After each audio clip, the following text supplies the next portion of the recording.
پچھلے دنوں مفتی تقی عثمانی صاحب نے بھی ایک بڑی اچھی بات کی، میں چاہ رہا ہوں کہ آج میں وہ بھی ڈسکس کروں، اور بڑا اچھا انہوں نے دعویٰ کیا۔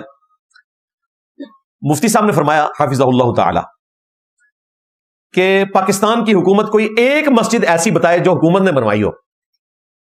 یہ ساری مسجدیں عوام الناس کے چندے پہ بنائی جاتی ہیں۔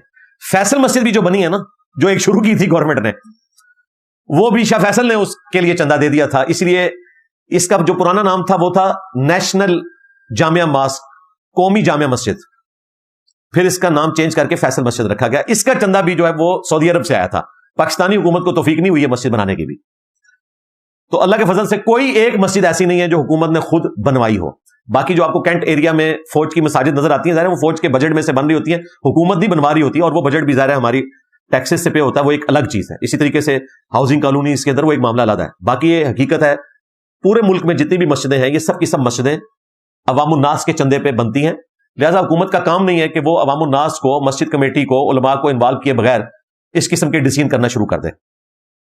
اور اسلام آباد میں تو مسجدیں 100% عوام الناس کے چندے پہ بنتی ہیں اور بڑی محنت سے بنتی ہیں۔ میں نے آپ کو پہلے بھی کئی دفعہ بتایا ہے کہ سیکٹر ابھی لانچ ہوتا ہے، دور دراز تک آپ کو کوئی مکان نظر نہیں آتا، ایک اللہ کا درویش بندہ اٹھتا ہے، ایک بٹکا خریدتا ہے، ایک چھوٹی سی چٹائی لیتا ہے، اور واقفیت سے CDA کے ذریعے نکلوا لیتا ہے کہ یہاں پہ جو مسجد بننے والی ہے نقشے میں وہ کہاں ہے، لا کے مٹکا وہاں رکھتا ہے، اور لوگ راستے میں چلتے ہوئے اس پہ رش کر رہے ہوتے ہیں کہ یار اللہ کا نیک بندہ دیکھیں، اللہ کے لیے یہاں بیٹھا ہے۔ وہ اللہ کے لیے کام بیٹھا ہے، اپنے لیے زیادہ بیٹھا ہے، کیونکہ وہاں سے اس نے اپنی انویسٹمنٹ کا آغاز کرنا ہے، اور چند سالوں میں ملٹی سٹوری بلڈنگ بننی ہے، اور وہ جو سائیکل پہ آیا ہوا بندہ ہے نا، اس کے نیچے آپ کو گاڑی نظر آنی ہے، تنخواہ اس کی ہوگی 30,000 اور خرچہ روز کا 30,000 کا ہوگا، اللہ کا فضل یعنی چندے۔ G13 آفس سے واپسی پہ میں بسا اوقات وہاں نماز پڑھنے کا موقع ملتا ہے، یہ میں بات کر رہا ہوں آپ کو 2004-05 کی۔ تو چھوٹی سی ایک مسجد اسی طرح کی چٹائی والی، حسین ابن علی رضی اللہ تعالیٰ عنہ وعلیہم السلام، دیوبند کی مسجد تھی۔ آج آپ ذرا G13 میں جائیں تو وہ 4 سٹوری بلڈنگ، اتنا بڑا مدرسہ بن چکا ہوا ہے، اللہ کا فضل ہے، اچھی بات ہے۔ اس کی جو پازیٹیو چیز ہے وہ اپنی جگہ، لیکن اس میں جو نیگیٹو چیزیں جڑی ہوئی ہیں کہ یہ آپ کا سورس آف انکم بن جاتا ہے، اور سبسسٹنس لیول کے اوپر نہیں، بڑے لیول کے اوپر، وہ غلط ہے۔ سبسسٹنس لیول پہ ہو تو جائز ہے، اور صرف دیوبند نہیں، G11 مرکز میں آپ کو جو سب سے بڑی مسجد نظر آ رہی ہے نا، جو دعوت اسلامی کے پاس ہے، باپا جانی کے پاس، یہ 1999 میں لڑ جھگڑ کے انہوں نے مسجد پہ قبضہ کیا تھا، کئی لوگوں کے سر پھٹے تھے۔ اس وقت ہم بھی دعوت اسلامی میں تھے، اور میں انجینئرنگ یونیورسٹی میں 3rd ایئر میں پڑھتا تھا، تو ہمیں سننے کو صرف ملا تھا کہ جی مرکز ہمیں اسلام آباد میں مل گیا، اور وہاں پہ کئی اسلامی بھائیوں کے سر پھٹے ہیں۔ وہ تو بعد میں پتا چلا یہ سر کیوں پھٹتے ہیں۔ کافر نہیں پھاڑتے، جو بندی بریلوی آپس میں لڑتے ہیں کہ ہم نے مسجد لینی ہے۔ وہ مسجد کوئی اللہ کی رضا کی خاطر نہیں لے رہے ہوتے، وہ اڈے ہوتے ہیں کمائی کے، اور ایسی کمائی جو ختم ہی نہیں ہونی۔ اللہ برکت دے جی، ہماری دعائیں آپ کے ساتھ ہیں۔ اسی طریقے سے G11 میں آپ کو ایک گول مسجد نظر آئے گی، جامعہ مسجد امام ترمذی کے نام سے۔ اس میں نے 2008 میں نماز پڑھی ہے۔ احسان الہی ظہیر صاحب کے جو بڑے بھائی تھے، فضل الہی ظہیر صاحب، وہ درس دیا کرتے تھے، چھوٹا سا کمرہ تھا، آج اتنی بڑی مسجد بن چکی ہوئی ہے۔ I-10 جہاں میں کئی سال رہا، وہاں گرین بیلٹ کے اوپر اہل حدیث کی بہت بڑی مسجد ہے، دارالاسلام، اور لیگل ہے۔ حیران کن بات، یہ کہتے ہیں نا کہ گرین بیلٹ کے اوپر لیگل مسجدیں نہیں ہیں، انہوں نے لیگل کی ہے۔ وہ کیوں کی، وہ بھی سن لیں۔ اس پورے سیکٹر میں اہل حدیث کو ایک مسجد بھی نہیں ملی تھی، تو انہوں نے زبردستی گرین بیلٹ کے اوپر مسجد بنا لی، چھوٹی سی۔ گورنمنٹ کے پاس پلاٹ نہیں تھا، پھر الٹیمیٹلی گورنمنٹ نے اجازت دیا، بہت بڑی مسجد بن چکی ہے۔ انہوں نے طے کیا ہوا ہے کہ ہم نے اتنے % مسجدیں دیوبندیوں کو دینی، زیادہ دیوبندیوں کو دیتے ہیں، اس کے بعد بریلوی، اہل حدیث تو بیچارے کسی کھاتے میں نہیں، اور شیعہ تو بالکل آخری نمبر پہ آتے ہیں۔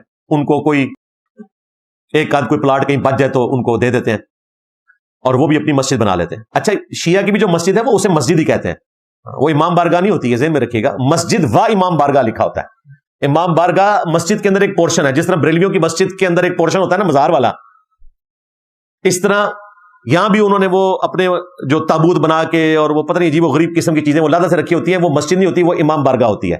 اس لیے باہر انہوں نے بھی لکھا ہوتا ہے مسجد و امام بارگاہ، کیونکہ اہل سنت کو عموماً نہیں پتا، وہ سمجھتے ہیں کہ شیعہ اپنی مسجدوں کو امام بارگاہ کہتے ہیں، نہیں، وہ بھی مسجد ہی کہتے ہیں، وہ مسجد و امام بارگاہ ہوتی ہے، اور بات صرف امام بارگاہ ہوتی ہے۔ اس وجہ سے لوگ کنفیوژن کا شکار ہو جاتے ہیں۔ یہ میں نے آپ کو ایک علمی پوائنٹ بتا دیا، آپ کے علم میں اضافہ ہو جائے گا انشاءاللہ تعالی۔ تو مساجد کے لیے وہاں پہ اسی طریقے سے جنگ و جدال جاری رہتا ہے، اسلام آباد میں تو بہت زیادہ ہوتا ہے۔ اور بسا اوقات اکوموڈیٹ کرنے کے لیے ان کو گرین بیلٹ کے اوپر بھی اجازت زبانی دینی پڑ جاتی ہے. اسی وجہ سے مسجدیں آپ کو ناجائز جگہ پہ بنی ہوئی نظر آئیں گی, اور اس میں گورنمنٹ کا بھی قصور ہے. اتنی بڑی آبادی 2 کلومیٹر بائی 2 کلومیٹر کے ایک سیکٹر میں انہوں نے مین جو مارکیٹ ہے اس میں ایک مسجد دی ہوئی ہے, اور جو سب سیکٹرز ہیں ان میں ایک ایک مسجد. آبادی تو اتنی زیادہ ہے. پھر لوگ کیا کرتے ہیں کہ کوئی برساتی نالا گزر رہا ہے, اس کے ارد گرد کوئی جگہ خالی ہے جو مکان تو نہیں بن سکتا, اس پہ وہ پہلے کیاری لگاتے ہیں, پھر لا کے کوئی چھوٹی سی چٹائی ایک بٹکا, اور پھر کرتے کرتے وہ مسجد بن جاتی ہے. اور یوں لوگ اپنی مدد آپ کے تحت مساجد بناتے ہیں. تو گورنمنٹ کا کام ہے خود جگہ دیں. اللہ کرے کہ ہماری حکومت اتنی امیر ہو کہ ملیشیا, انڈونیشیا اور سعودی عرب کی طرح گورنمنٹ لیول کے اوپر مسجد کا انتظام چلایا جا سکے. پاکستان میں تو بالکل یہ رسک نہیں لیا جا سکتا, ادروائز مسجد کے ایک دن کا بجلی کا بل ہماری حکومت نہیں دے سکتی جتنی مسجدیں ہیں پاکستان میں. اپنی مدد آپ کے تحت عوام الناس چندے کے ذریعے اس کو چلا رہے ہیں. یہ اسی طریقے سے چلے تو بہتر ہے, جب تک کہ ہماری اکانومی کوئی مضبوط نہیں ہوتی. مسجدوں کا ذکر آیا تو میں آپ کو حیران کن بات بتاؤں کہ دنیا میں سب سے زیادہ جو مساجد ہیں وہ انڈونیشیا کے اندر ہیں, جو آبادی کے اعتبار سے کسی زمانے میں سب سے بڑا اسلامی کنٹری تھا, لیکن الحمدللہ پاکستان نے اس کو کراس کر دیا ہے. پاکستان تو 2050 تک امریکہ کو بھی کراس کرنے والا ہے انشاءاللہ. کہہ دو نا انشاءاللہ. تو انڈونیشیا اب دوسرے نمبر پہ آ گیا, لیکن مساجد میں دنیا میں پہلے نمبر پہ ہے. 8 لاکھ مسجدیں ہیں انڈونیشیا میں, کیونکہ وہاں لوگ نماز پڑھتے ہیں. ٹریفک بلاک ہو جاتی ہے نماز کے اوقات میں, تو اب گورنمنٹ نے موبائل مسجدیں وہاں پہ انٹروڈیوس کروائی ہیں کہ جہاں پہ بلڈنگز ہیں, آفیسز ہیں, قریب مسجد نہیں, لوگ ڈرائیو کر کے دور جاتے ہیں, اس کی وجہ سے پارکنگ کا بھی ایشو بن جاتا ہے اور ٹریفک میں بھی رش ہوتا ہے. تو انہوں نے موبائل بڑے بڑے کنٹینر رکھے ہوئے ہیں, وہ لا کے بلڈنگ کے باہر کھڑا کرتے ہیں, لوگ بلڈنگ سے اتر کے اس میں نماز پڑھتے ہیں. وہاں یہ کنسیپٹ نہیں ہے کہ آپ نماز پڑھے بغیر بھی مسلمان ہو سکتے ہیں. انڈونیشیا کی بات کر رہا ہوں. دوسرے نمبر پہ ہمارا جو پڑوسی ملک ہے انڈیا, یہ دنیا میں مساجد کے اعتبار سے دوسرا بڑا ملک ہے. 4 لاکھ مساجد ہیں. تیسرے نمبر کے اوپر بنگلہ دیش ہے 3.5 لاکھ, اور چوتھے نمبر پہ پاکستان ہے 3 لاکھ مساجد. یہ 4 سب سے زیادہ مساجد والے ملک ہیں. ترکی, ایران, سعودی عرب, مصر, ان کا نمبر بعد میں آتا ہے. ٹاپ کے 4 ملک یہی ہیں. تو یہ میں نے آپ کو ایک انفارمیشن کے طور پہ ساتھ بات کر دی. اینڈ پہ میں پرائم منسٹر اور چیف جسٹس اور آرمی چیف سب سے ریکویسٹ کروں گا کہ اس معاملے کو دقت نظر سے دیکھیں اور اس ایشو کو ریزالو کریں, اور جو باقی آپ نے کیوں میں لگائی ہوئی ہے مساجد اس کو بھی دیکھیں کہ یہ کس طرف لے کر جا رہے ہیں معاملے کو, بجائے اس کے کہ دنگا فساد ہو. اس معاملے کو خوش اسلوبی سے حل کرنے کی کوشش کریں. صحیح بخاری اور صحیح مسلم دونوں میں حدیث ہے, اللہ کے محبوب صلی اللہ علیہ وآلہ وسلم نے فرمایا, تم میں سے ہر شخص نگہبان ہے اور اس سے اس کی رعیت کے بارے میں پوچھا جائے گا. پھر آپ صلی اللہ علیہ وآلہ وسلم نے فرمایا کہ ایک حاکم اپنی رعایا کے اوپر نگہبان ہے, اس سے اس کے بارے میں پوچھا جائے گا. ایک مرد اپنی بیوی اور بچوں کے اوپر حاکم ہے, اس سے اس کے بارے میں قیامت والے دن پوچھا جائے گا. اور ایک بیوی اپنے خامند کے مال اور اولاد کے اوپر حاکم ہے, قیامت والے دن اس سے متعلق پوچھا جائے گا.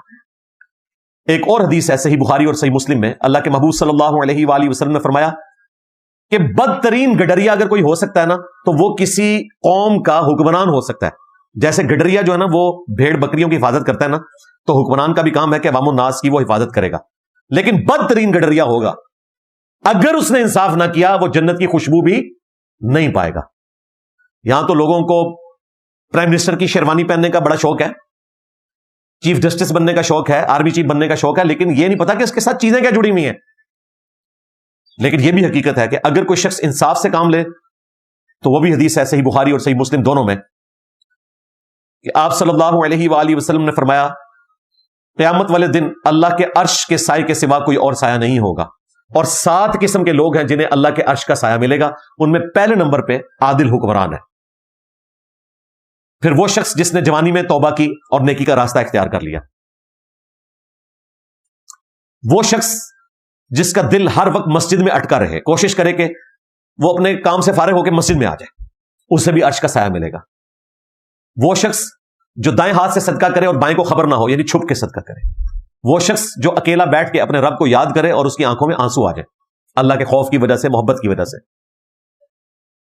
وہ شخص جسے اونچے حسب نسب والی عورت برائی کی طرف آمادہ کرے اور وہ اللہ کے خوف کی وجہ سے بچ جائے. اور وہ شخص جو محض اللہ کی خاطر کسی سے محبت رکھے اور میل جول رکھے. یہ 7 قسم کے لوگ ہیں. پہلے نمبر پہ عادل حکمران ہے. اگر اس نے انصاف کیا تو اس کے لیے اتنے فضائل ہیں. سو کالڈ بزرگان دین اور علماء کرائم، یعنی کہ مجرم علماء، یہ کرائم میں انگلش والا نہیں، علماء پرائم کی بات نہیں کر رہا، عزت والے علماء کی نہیں، جو علماء سو ہیں، علماء کرائم، مجرم علماء، انہوں نے تربیت اپنے ماننے والوں کی ایسی کی ہے کہ اگر 100 باتوں میں آپ کا کسی کے ساتھ اتفاق ہے لیکن 101 نمبر بات میں وہ آپ سے اختلاف رائے کرتا ہے تو آپ نے اس کو 0 سے ملٹیپلائی کرنا ہے اور کہنا ہے کہ اس نے ہمارا فرقہ ہی چھوڑ دیا. طارق جمیل صاحب کے ساتھ بھی یہی ہوا ہے. طارق جمیل صاحب نے کوئی اپنے سسٹم سے بغاوت نہیں کی تھی. سٹارٹ ہوا ان کا جب انہوں نے وہ صحیح حدیث بیان کی، من کنت مولاہ فہذا علی مولا. اب یہ حدیث سے متواتر ہے، جامع ترمذی میں ہے، سنن نسائی الکبریٰ میں ہے، مسند احمد میں موجود ہے، حضرت علی کے فضائل کے چیپٹر میں. یہ کوئی شیعہ کی کتابیں نہیں تھیں، لیکن چونکہ انہوں نے بیان کیا اور پھر اس میں انہوں نے سمجھانے کے لیے بڑی پیاری بات کی، میں اسے انڈورس کرتا ہوں. وہ کہنے لگے ممبر پہ بیٹھ کے کہ میں ایک دن بیٹھ کے سوچ رہا تھا کہ ہم حضرت ابو بکر کو ابو بکر صدیق کہتے ہیں، صرف ابو بکر نہیں کہتے. حضرت عمر کو عمر فاروق کہتے ہیں، صرف عمر نہیں کہتے. حضرت عثمان کو عثمان غنی کہتے ہیں، صرف عثمان نہیں کہتے. تو حضرت علی کو کیوں صرف حضرت علی کہتے ہیں؟ ہمیں چاہیے کہ ہم ان کے ساتھ بھی ایک پروٹوکول اٹیچ کریں، مولا علی. حضرت علی کے بارے میں اللہ کے نبی نے فرمایا من کنت مولا ہو فعلی مولا ہو، جس کا میں مولا ہوں علی اس کا مولا ہے. اور یہاں مولا سے مراد دوست نہیں ہے، یہ ہم دوست کا ترجمہ کرتے ہیں آقا، سردار. جس کا میں سردار ہوں علی اس کے سردار ہیں. اس کے پیچھے ایک کہ ہمیں حضرت علی نہیں کہنا چاہیے، ہمیں مولا علی کہنا چاہیے کہ میرا نبی ہمیں ان کو ہمارا مولا بنا کے گئے ہیں. ہم سمجھتے ہیں صرف یہ شیعہ کہتے ہیں مولا علی، وہ صحیح کہتے ہیں. اب اس بات کو انہوں نے اس طریقے سے اٹھایا کہ گویا کہ یہ مخالف فرقے کی سپورٹ میں بول رہے ہیں. اور پھر جو ایڈ فیول ٹو فائر کرنے والے لوگ ہیں، جن کو غصہ کسی اور بات پہ ہوتا ہے، جیلسی فیکٹر یہ ہوتی ہے کہ ان کو فیم مل گیا ہمیں نہیں ملا، وہ پھر اس طریقے سے اپنا غصہ نکالنے کی کوشش کرتے ہیں.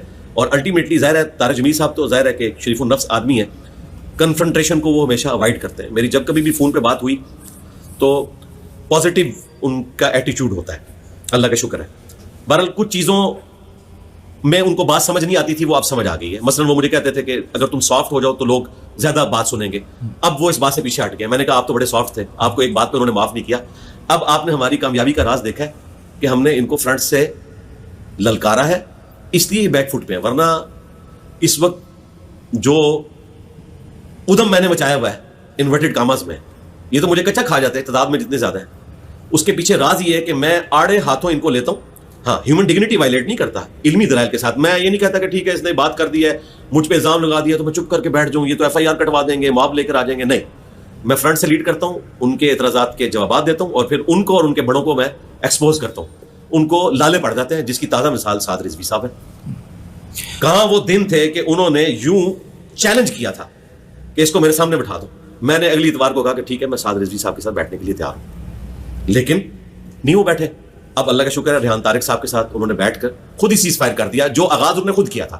تو میں نے بھی گڈ جیسچر کے طور پر اگلے اتوار کو آ کے سیز فائر کر دیا کہ ٹھیک ہے آپ اپنے اس چیلنج سے پیچھے ہٹیں تو میں آپ کو ٹانٹ بھی نہیں کرواؤں گا. میں سمجھتا ہوں کہ آپ کو یہ بات سمجھ آ گئی کہ کو ایگزسٹ کرنا ہے. یہ نہیں ہے کہ صرف ٹی ایل پی اور ان کے ماننے والے اپنی بات لوگوں تک پہنچا سکتے ہیں، ہم بھی پہنچا سکتے ہیں. اگرچہ ہمارے پاس کوئی مسجد نہیں، کوئی چندہ بک نہیں، کوئی مدرسہ نہیں، اس کا یہ مطلب نہیں ہے کہ لوگ ہماری بات نہیں سنتے. لوگ بات سنتے ہیں. ہم چاہیں تو ان کی طرح ہم بھی روڈز بلاک کر سکتے ہیں، لیکن ہم نان اسٹیٹ ایکٹرز کے مخالف ہیں. ہم اینٹی اسٹیٹ سرگرمی کو اچھا نہیں سمجھتے. ہماری اس شرافت کو ہماری کمزوری نہ سمجھا جائے. اللہ کا شکر ہے سعد رضوی صاحب نے ایک گڈ جیسچر دیا، ہم نے اس کو ایکسیپٹ کیا اور میں نے باقاعدہ اناؤنسمنٹ کی ہے کہ ہمارا کوئی اسٹوڈنٹ اب اس معاملے میں ان کو ٹانٹ بھی نہیں کروائے گا. یہ چیپٹر کلوز ہے. آپ نے بھی تھوڑی دیر پہلے بات کی سافٹ نہیں رہنا چاہیے. کیوں نہیں رہنا چاہیے سافٹ؟ مطلب کیا وجہ ہے کہ ایک ہارڈ سٹانس لینا ضروری ہوتا ہے اس طرح کی سچویشن میں؟ نہیں، سافٹ اگر آپ انداز کی بات کرتے ہیں نا، اس پہ کلام ہو سکتا ہے کہ انداز سافٹ ہے یا ہارڈ ہے. باقی جو علمی گراؤنڈز ہیں وہ تو سافٹ ہی ہونی چاہیے ظاہر ہے، اور وہی ہوتی ہیں. ہم نے کبھی گالی گلوچ نہیں کیا. ہمارا پلیٹ فارم واحد پلیٹ فارم ہے جو کہتا ہے کہ تمام مکاتب فکر کے علماء کے پیچھے آپ نماز پڑھیں. یہ تو ایک دوسرے کے پیچھے نماز کے قائل نہیں ہے، ایک دوسرے کو چندہ دینے کے قائل نہیں ہے. ہم نے اسی وجہ سے کوئی مسجد اپنی نہیں بنائی ہے. میں اگر نماز جمعہ ایک اہل حدیث کی مسجد میں پڑھتا ہوں تو دوسرا دیوبند کی مسجد میں پڑھتا ہوں، کبھی شیعہ کی مسجد میں بھی پڑھ لیتا ہوں، کبھی بریلویوں کی مسجد میں بھی پڑھ لیتا ہوں.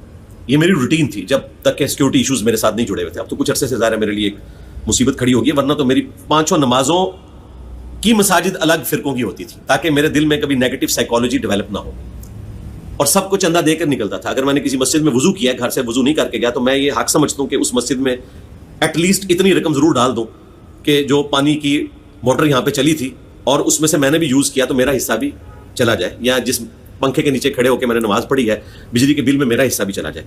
تو میرے اندر تو اس طرح کی کوئی نیگیٹو چیز موجود نہیں. بہرحال پورے پیشن کے ساتھ بات رکھنا یہ ایک ایسا سٹائل ہے جو سنت سٹائل بھی ہے اور یہ افیکٹو بھی ہوتا ہے. صحیح مسلم میں 2005 نمبر حدیث ہے. اس حدیث کے راوی جابر بن عبداللہ ہیں, ان سے امام باقر علیہ السلام نے سنا اور ان سے ان کے بیٹے امام جعفر علیہ السلام نے سنا کہ نبی علیہ السلام جب ممبر پر چڑھتے تو آپ کی آواز بلند ہو جاتی, آپ کی آنکھیں سرخ ہو جاتی اور غصے میں اضافہ ہو جاتا, گویا کوئی جرنیل اپنی فوج کو تیار کر رہا ہے. تو ایک ممبر کا تقاضا ہے, ایک آمنے سامنے بیٹھ کے گفتگو کرنے کا تقاضا ہے. ابھی دیکھیں میں اگرچہ ایک سیمی ممبر کے اوپر بیٹھا ہوں لیکن ہم ایک پازیٹیو انداز میں ڈسکشن کر رہے ہیں. یہیں پہ اگر آپ مجھے کوئی ٹاپک دیں گے نا جس پہ میں نے اسپیچ کرنی ہے, پھر اس کا انداز ہوگا سنت, آواز بلند ہوگی, گرجدار, کیونکہ آپ نے موٹیویٹ کرنا ہے. اس میں الفاظ ہیں جیسے کوئی جرنیل اپنی فوج کو تیار کرتا تھا. اور اس کو میں دنیاوی مثال سے سمجھاتا ہوں کہ شاہد افریدی صاحب جب امپائر کے سامنے اپیل کرتے ہیں جتنی زوردار آواز کے اندر, اتنی زوردار آواز میں وہ اپنی بیوی سے چائے نہیں مانگتے. اب ان کو یہ گلہ نہیں ان کی بیوی کر سکتی کہ تم گراؤنڈ میں جا کے بڑے بدتمیز ہو جاتے ہو, میرے سامنے تو بڑے اچھے ہو. اور بھائی گراؤنڈ میں اگر اس کی بیوی بھی امپائر ہوگی نا تو وہ پھر اسی انداز میں بات کرے گا, پھر یہ نہیں دیکھے گا میری بیوی ہے, وہ پھر اس میچ کا اس گیم کا تقاضا ہوگا. اور وہ جو امپائر والا اس کا اگر کک ہوگا نا تو اس سے امپائر کے انداز میں چائے نہیں مانگے گا, ریکویسٹ کر کے ہی مانگے گا. ٹھیک ہے, تو یہ ڈائنامکس بدلتی ہے اپنے ماحول کے اعتبار سے, آپ کی آڈینس کے اعتبار سے, اور آپ جس لیول کے اوپر گفتگو کر رہے ہیں. بعض اوقات میں گفتگو کرتے ہوئے لائیو سیشنز میں پوچھ لیتا ہوں کہ آپ کی تعلیم کتنی ہے. اگر مجھے پتا چلے کہ یہ پڑھا لکھا بندہ ہے تو پھر میں اس کو اس کے لیول کی مثال سے سمجھاتا ہوں, اور اگر مجھے پتا چلے کہ پڑھا لکھا آدمی نہیں ہے, اس کو جٹ کی مثالیں سمجھ آئیں گی, تو پھر میں اس کو پنجابی میں کوئی مثال دے دیتا ہوں. اس کا یہ مطلب نہیں ہے کہ میں کوئی علمی بات جانتا نہیں ہوں اس ٹاپک پہ, مجھے پتا ہے کہ اس کا فائدہ نہیں ہے, وہ اس کی فیلڈ نہیں ہے. لوگوں سے ان کے ذہن کے مطابق بات کرنی ہے.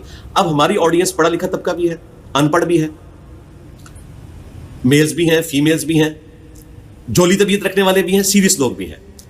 ہم سب کے لیے کچھ نہ کچھ اپنی ویڈیوز میں رکھتے ہیں.